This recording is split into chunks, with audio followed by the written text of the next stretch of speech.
आता बघूया टॉप 9 महत्त्वाच्या बातम्या।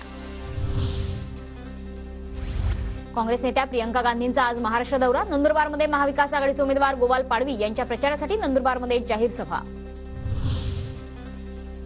धाराशिवचे माजी खासदार रवींद्र गायकवाड यांच्या विरोधात गुन्हा दाखल। अल्पसंख्याकांवर आक्षेपार्ह वक्तव्य केल्याने कारवाई। धार्मिक भावना दुखावल्याचा गायकवाडांवर आरोप।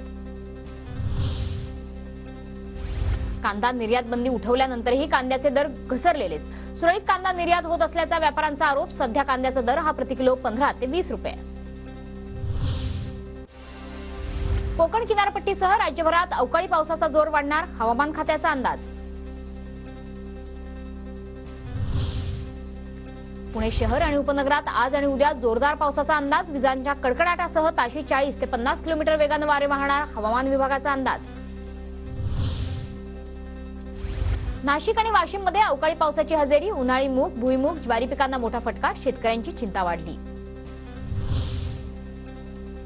सांगलीच्या वाळवा तालुक्यात वादळी वाऱ्यासह गारपिटीचा पाऊस। एतवडे खुर्दमध्ये 2 घरांवर झाड कोसळून नुकसान। शासनानं नुकसान भरपाई देण्याची ग्रामस्थांची मागणी।